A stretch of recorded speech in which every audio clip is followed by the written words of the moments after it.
ہم یہاں examination hall میں بیٹھے ہوئے ہیں، اللہ ایک فائل ہمارے ہاتھ میں پکڑا دے گا اور کہے گا اقرا کتابک، میرا بندہ یہ اپنی فائل پڑھ، تو نے جھوٹ بولا وہ بھی ہے، تو نے سچ بولا وہ بھی ہے، ہر چیز کمپیوٹرائزڈ ہے پوری۔ جب تم تجارت سود پہ لے جاؤ گے، جیسے آ جاؤ امانت دار تاجر، دیانت دار تاجر، اس کا حشر نبیوں کے ساتھ ہوگا۔ بینکوں کے سود، میں کچھ 100 سے زیادہ ملکوں میں پھرا ہوں، پوری دنیا پھرا ہوں، ہر جگہ پیسے کی پوجا ہے۔ یہ روز شہید ہونے والی بات ہے کہ دائیں بائیں سجے کھبے سب 2 نمبری لگا کے اپنا سودا بیچ رہے ہیں، یہ بیٹھا ہوا ہے سچ بولنے کی سزا کاٹ رہا ہے۔ تو تم نے کہا پرافٹ نہ لو، تو اب میں 2 دینار مجھے دے دو، تھان لے جاؤ۔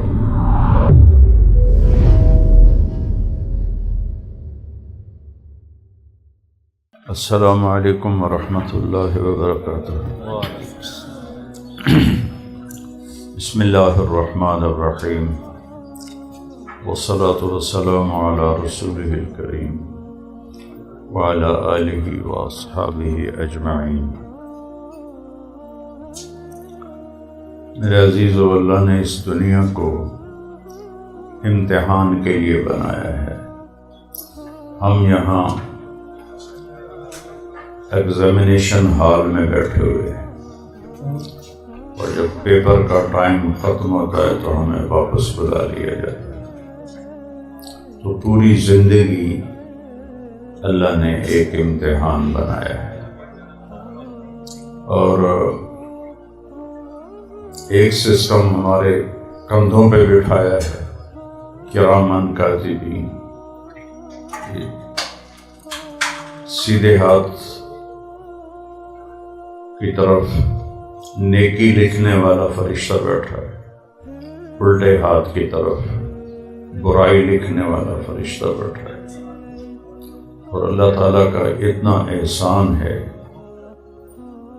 نیکی کا ارادہ کر لیں، ارادہ کرے نہیں، ارادہ کر لیں تو یہ فرشتہ ایک نیکی لکھ دیتا ہے، اور جب کر لے تو 10 گنا سے آگے جتنا اللہ چاہے بڑھا کے لکھوا دیتا ہے۔ اور گناہ کا ارادہ کرے، ادھر تو ارادے پر نیکی لکھی جاتی، تو ادھر ارادے پر گناہ لکھا جاتا، تو اللہ نے اس کو روک دیا ہے۔ گناہ کا ارادہ کرتا ہے یا کرتی ہے تو اس پر کچھ بھی نہیں لکھا جاتا، اور جب وہ کر لیتا ہے غلطی تو یہ سیدھے ہاتھ والا فرشتہ اس کو کہتا ہے ابھی نہ لکھو، انتظار کرو، شاید توبہ کر لے۔ تو کافی مہلت اسے دی جاتی ہے کہ یہ توبہ کر لے۔ جب وہ توبہ کر لیتا ہے تو ادھر کچھ بھی نہیں لکھا جاتا، اور جب وہ توبہ نہیں کرتا اور اس گناہ پہ باقی رہتا ہے تو صرف ایک گناہ لکھا جاتا ہے، ایک، ادھر 10 سے 700 تک، یہاں ایک بدی کا ایک ہی گناہ لکھا جاتا ہے۔ اور اس میں بھی میرے اللہ نے اتنا کرم کیا ہے کہ ساری زندگی غفلت میں گزر جائے اور آخر میں صرف ایک دفعہ کہہ دے یا اللہ معاف کر دے، تو اللہ سارے معاف کر دیتا ہے۔ اس میں جو بڑا امتحان ہے انسان کا، وہ اس کی ضروریات زندگی کے ساتھ لگا ہوا ہے کہ اللہ تعالیٰ نے حلال بھی کھول دیا، حرام بھی کھول دیا۔ ہمارے نبی نے فرمایا الحلال بین والحرام بین، اللہ نے حلال کو بھی واضح کر دیا ہے اور حرام کو بھی واضح کر دیا ہے۔ وَهَدَيْنَاهُ النَّجْدَيْنِ، اس طرح واضح کیا ہے جیسے 2 پہاڑیاں سامنے ہوں تو ہر ایک کو نظر آ رہی کہ یہ پہاڑیاں ہیں، دور سے بھی نظر آتے ہیں یہ پہاڑیاں ہیں۔ تو اللہ نے اس طرح خیر اور شر کو، اچھائی اور برائی کو اتنا واضح کر دیا ہے کہ وہ پہاڑ کی طرح نظر آتے ہیں کہ یہ سیدھا راستہ ہے، یہ غلط راستہ ہے۔ لِيَهْلِكَ مَنْ هَلَكَ عَنْ بَيِّنَةٍ، جب وہ برائی کا راستہ اختیار کرتا ہے اور وہ ہلاک ہوتا ہے تو وہ دیکھ کے ہلاک ہو رہا ہے۔ اللہ نے اتنا واضح کر دیا ہے۔ لِيَحْيَ مَنْ حَيَّ عَنْ بَيِّنَةٍ، اور سچائی کو بھی اتنا ہی واضح کر دیا ہے کہ اس کا کرنے والا جانتا ہے کہ میں صحیح کر رہا ہوں۔ لیکن دونوں کو آپس میں ملا دیا ہے۔ بازار میں جھوٹ بھی چل رہا ہے، سچ بھی چل رہا ہے، دھوکہ بھی چل رہا ہے، دیانتداری بھی چل رہی ہے، اور فراڈ بھی چل رہا ہے، سچائی بھی چل رہی ہے۔ تو یہ ایک سسٹم اللہ نے یہاں لگایا ہے، اور ایک اس کے خزانوں میں لگا ہوا ہے۔ اور جب میں اور آپ اٹھیں گے تو اللہ ایک فائل ہمارے ہاتھ میں پکڑا دے گا اور کہے گا اقرا کتابک، میرا بندہ یہ اپنی فائل پڑھ، کفا بنفسک اليوم علیک حسیبا، یہ فائل خود تیرے اوپر گواہ ہے اور تیرے سامنے ہے تیری زندگی کھلی کتاب۔ تو جب وہ پڑھے گا نا کہے گا ما لہذا الکتاب، وہ مر گیا، یہ کیا مصیبت ہے، لا یغادر صغیرۃ ولا کبیرۃ الا احصاها، اس فائل میں تو میرا چھوٹا بڑا اچھا برا سارا کچھ لکھا پڑا ہے، کوئی چیز بھی مس نہیں ہوئی میری زندگی کی۔ ووجدوا ما عملوا حاضرا، اور اپنی پوری زندگی سامنے دیکھیں گے۔ اور اللہ کہے گا وَلَا يَظْلِمُ رَبُّكَ أَحَدًا، میرا بندہ میں نے کوئی ظلم نہیں کیا، جو کیا ہے تیرے سامنے ہے۔ تو نے شربت پیا وہ بھی لکھا ہوا، تو نے شراب پی وہ بھی لکھا ہوا، تو نے نکاح کیا وہ بھی موجود ہے، تو نے زنا کیا وہ بھی موجود ہے، تو نے جھوٹ بولا وہ بھی ہے، تو نے سچ بولا وہ بھی ہے، ہر چیز کمپیوٹرائزڈ ہے پوری۔ اللہ تعالیٰ نے ہماری ضرورتوں کو دو شعبوں کے ساتھ جوڑا ہے، ایک تجارت اور ایک زراعت۔ یہ دنیا کے سب سے بڑے شعبے ہیں، ان دو کے ساتھ پوری دنیا گھومتی ہے، تجارت اور زراعت۔ یہ باقی جتنے شعبے ہیں اسی سے آ کے کہیں نہ کہیں آ کے مل جاتے ہیں، لیکن بنیادی طور پر جس کے گرد انسانی ضروریات گھومتی ہیں پوری دنیا میں، تجارت ہے اور زراعت ہے۔ تجارت میں بھی امتحان ہے اور زراعت میں بھی امتحان ہے کہ ہم کماتے کیسے ہیں۔ تو ایک جگہ اللہ کے نبی نے نشاندہی فرمائی، اذا تبایعتم بالعینہ، جب تم تجارت سود پہ لے جاؤ گے، جیسے آج ساری بڑی تجارت، سارے بڑے جو ہیں بڑے بڑے کاروبار والے، وہ سب بینکوں کے سود پر چل رہے ہیں۔ تو اذا تبایعتم بالعینہ، جب تمہارا تجارتی اسٹرکچر سود پہ چلا جائے گا،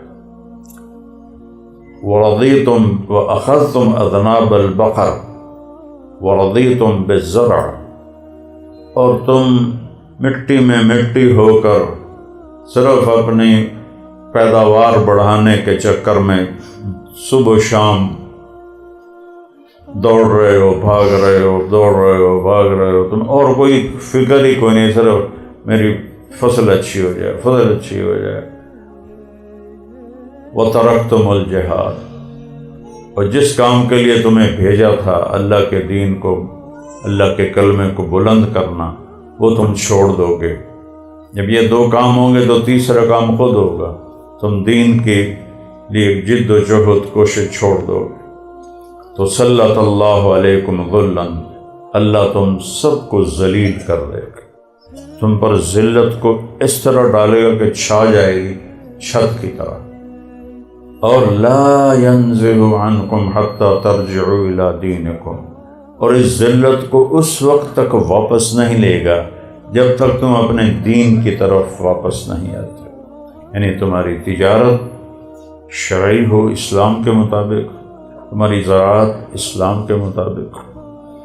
اور میرے نبی نے تجارت والوں کے لیے خاص طور پہ ایک خوشخبری سنائی، التاجر الصدوق الامین مع النبیین والصدیقین والشہداء والصالحین۔ سچا تاجر، امانت دار تاجر، دیانت دار تاجر، جو اپنی تجارت میں سچ بولے، جھوٹ نہ بولے اور دو نمبری نہ کرے، ایک نمبر تجارت کرے، کھرا ہے تو کھرا بتائے، کھوٹا ہے تو کھوٹا بتائے، عیب ہے تو اس کا عیب بتائے۔ تو اس پر اس کو کیا ملے گا؟ اس کا حشر نبیوں کے ساتھ ہوگا، شہداء کے ساتھ ہوگا، صدیقین کے ساتھ ہوگا۔ کمال ہوگا۔ ایک آدمی اس بازار میں بیٹھا ہوا ہے اور وہ یہ دو کام کر رہا ہے، سچ بولتا ہے چاہے گاہک آئے یا نہ آئے، اور دیانت داری سے بات کرتا ہے، سودا کرتا ہے، دھوکہ نہیں دیتا، دو نمبری نہیں کرتا۔ تو دیکھنے میں یہ بازار میں بیٹھا ہے اور اللہ کے ہاں یہ شہداء کے ساتھ اس کا حشر لکھا جا رہا ہے، نبیوں کے ساتھ اس کا حشر لکھا جا رہا ہے۔ وجہ اس کی یہ ہے کہ عام طور پر پیسے کے سامنے لوگ ہار مان جاتے ہیں اور جھوٹ بھی بولتے ہیں، دو نمبری بھی کرتے ہیں، پیسے کے آگے سب گر جاتے ہیں۔ یہ سارے پاکستان کی بات نہیں کر رہا ہوں، میں کچھ 100 سے زیادہ ملکوں میں پھرا ہوں، پوری دنیا پھرا ہوں، ہر جگہ پیسے کی پوجا ہے، اور اس کے لیے جھوٹ بولنا پڑے تو جھوٹ بولیں گے، سچ بولنے سے پیسہ آئے تو سچ بولیں گے۔ اس سچائی کی قیمت کی وجہ سے سچ نہیں بول رہے، اس لیے سچ بول رہے ہیں کہ اس میں کمائی زیادہ ہے۔ اگر جھوٹ میں کمائی ہے تو جھوٹ بولنا شروع کر دیں گے، دو نمبری میں کمائی ہے تو دو نمبری شروع کر دیں گے۔ تو سچ بولنا پوری دنیا میں بڑا مشکل کام ہے، اور دیانت داری سے کرنا یہ بڑا مشکل کام ہے۔ یہ روز شہید ہونے والی بات ہے کہ دائیں بائیں سجے کھبے سب دو نمبری لگا کے اپنا سودا بیچ رہے ہیں۔ یہ بیٹھا ہوا ہے سچ بولنے کی سزا کاٹ رہا ہے کہ گاہک واپس جا رہے ہیں، یہ بیٹھا ہوا ہے، رزق اللہ دے گا، دکان سے تھوڑا ہی آئے گا۔ تو اس پر اللہ تعالیٰ اس کا حشر نبیوں کے ساتھ اور شہداء کے ساتھ کرے۔ اچھا، یہ ذمہ داروں کو یہ فضیلت کیوں نہیں سنائی کہ سچے ذمہ دار کا اور دیانت دار ذمہ دار کا حشر نبیوں کے ساتھ ہوگا؟ کہ ذمہ دار کا سچ اور جھوٹ کا امتحان کوئی نہیں۔ ابھی گندم کٹ رہی ہے، زیادہ کٹ گئی ہے، ہر طرف بات کر رہا ہوں، ہماری بھی گندم کٹ گئی ہے، اب ہم نے اس کو بیچنا ہے، تو اس میں ہم کیا جھوٹ بولیں گے کہ یہ دانے سونے کے ہیں؟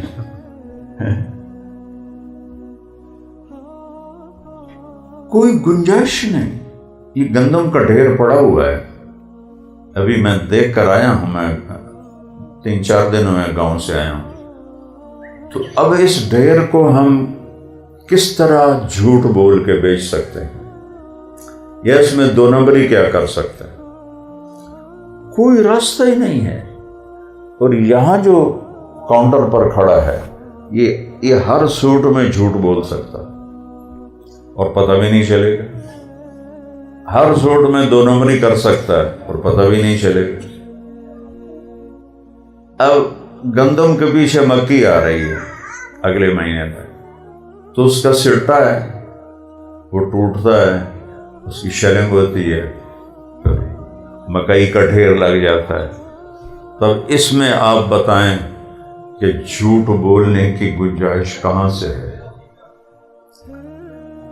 یا دو نمبری کرنے کی گنجائش کہاں سے ہے کہ ہم کیا اسے کہتے ہیں مکئی کے اندر چھولے ملا رہے ہیں کہ جی اے بھی مکئی ہے، تو نہ اگلا پاگل ہے نہ لینے والا پاگل ہے، نہ کوئی نہیں ہے، تو وہ تو وہیں پکڑ لے گا ہمیں۔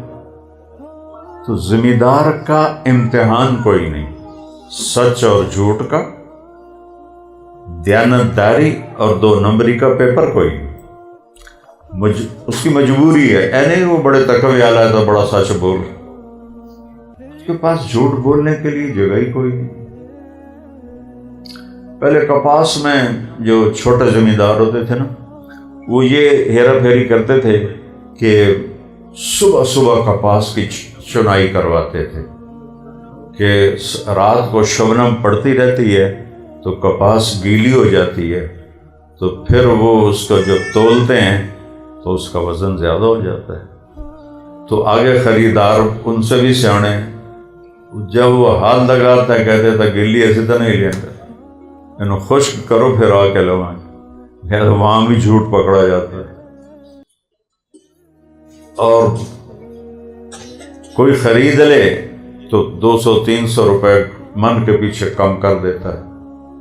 تو ذمہ دار کا پیپر کوئی نہیں، ہاں اتنا پیپر ہے کہ بھی حلال کمائے، کہ کسی کا حق نہ مارے، کسی کی زیادتی نہ کرے، لیکن یہ کہ سچ اور جھوٹ وہ تاجر کا امتحان ہے، وہ بہت طاقتور امتحان۔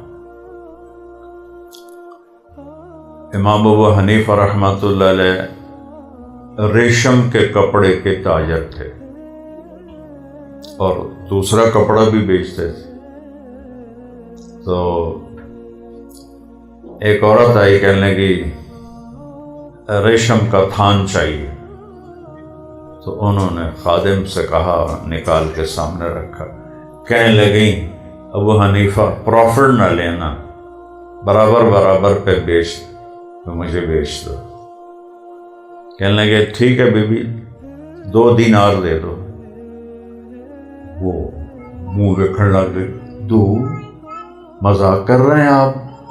کہ نہیں بی بی، یہ پورا ایک بلک میں کپڑا آیا تھا، اس کو بیچتے بیچتے بیچتے اب میرے اصل میں 2 دینار باقی ہیں اور باقی میرا پروفٹ ہوگا، تو تم نے کہا پروفٹ نہ لو، تو اب میں 2 دینار مجھے دے دو، تھان لے جاؤ۔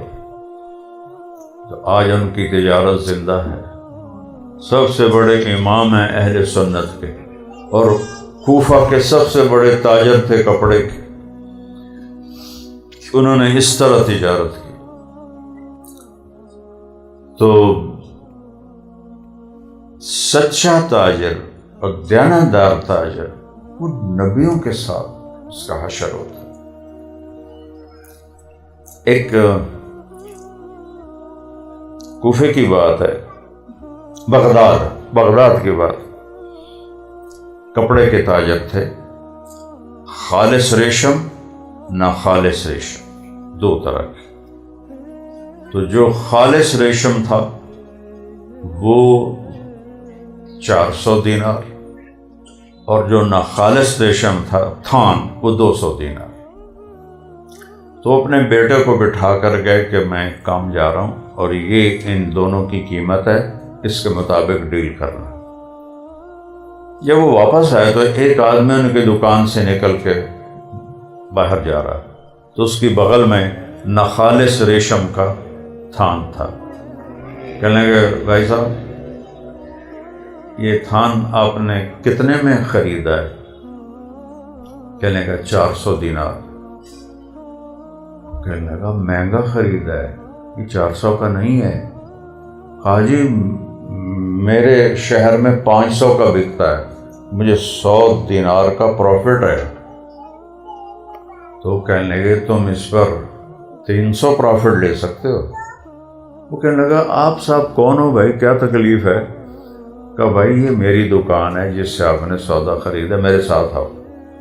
اس کو لے کے دکان پر گئے، بیٹے سے کہنے لگے یہ میں نے تمہیں بتایا تھا کہ یہ 200 کا ہے، تو اس کو 400 کا تو نے کیوں بیچا جبکہ 200 میں بھی پروفٹ تھا؟ تو بیٹے نے کہا ابا میں نے 400 مانگے، اس نے آرام سے دے دیے، تو ٹھیک ہو گیا، سودا ٹھیک ہے، دینے والا بھی راضی اور بیچنے والا بھی راضی۔ تو کہنے لگے بیٹا 200 میں بھی ہمیں پروفٹ ہے، تو پھر کسی مسلمان کی جیب کاٹتے ہوئے تمہیں شرم نہیں آئی؟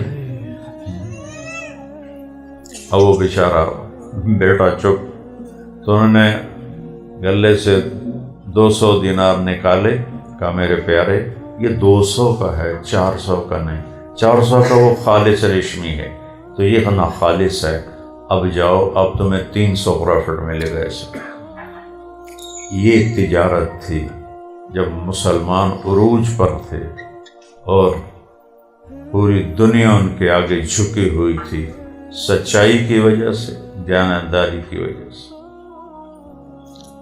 ابن سیرین رحمۃ اللہ علیہ بہت بڑے تابعین میں سے ہیں جو خواب کی تعبیر دیتے تھے، صحابہ بھی ان سے پوچھتے تھے، یہ بہت بڑے تاجر تھے بہت سی چیزوں کی۔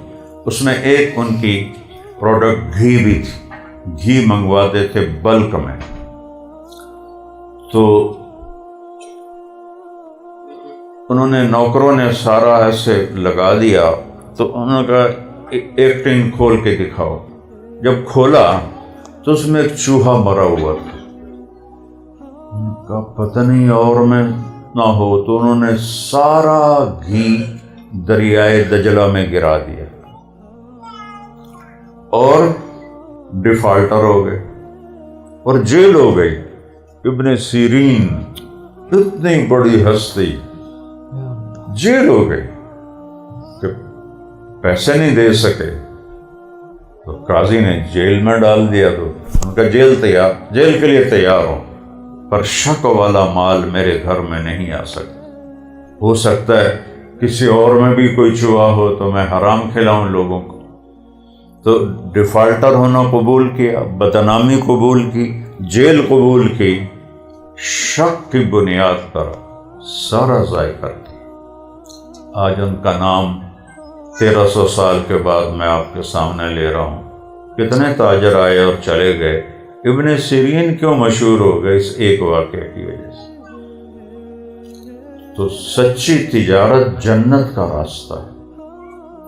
میرے نبی نے تجارت کی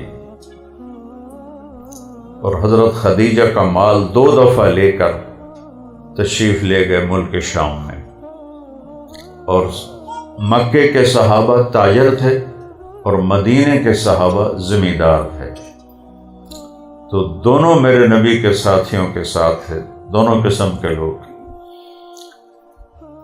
تو بھائیو، عزیزو، بچیو، اس امتحان سے پاس ہو کے مرنا ہے، یہ کامیابی ہے۔ پیسے اکٹھے کر کے مر جانا کوئی کامیابی نہیں ہے۔ دنیا میں قارون سے زیادہ دولت کسی نے جمع نہیں کی، کہ قرآن کہتا ہے ما ان مفاتحہ لتنوء بالعصبۃ اولی القوہ، اتنے خزانے تھے کہ ان کے دروازوں پر جو تالے لگے ہوئے تھے وہ اتنے زیادہ تھے کہ پوری ایک مضبوط جماعت چابیوں کو اٹھاتی تھی۔ چابیاں بھی ایک وزن بن گئی تھیں کہ وہ 1-2 آدمی نہیں اٹھا سکتے تھے، مضبوط آدمیوں کی پوری ایک جماعت تھی جو وہ خزانے اٹھاتی تھی۔ لیکن خزانوں سمیت زمین میں چلا گیا۔ اللہ راضی ہو جائے وہ ہوتا ہے سچائی پر اور دیانتداری پر، ایثار پر، آنے والے کا بھلا مانگو۔ یہ جو گاہک آ رہا ہے اس کو میری طرف سے کوئی نفع پہنچے۔ ایک تاجر مجھ سے کہنے لگا جی تجارت کا جیب کٹن دا نہ ہے، جیب بھی کٹنی ہے۔ بڑے ہنس کے کہہ رہا ہے، فیصل آباد میں، یہیں اسی شہر کے بتا رہا ہوں، یہ تجارت تو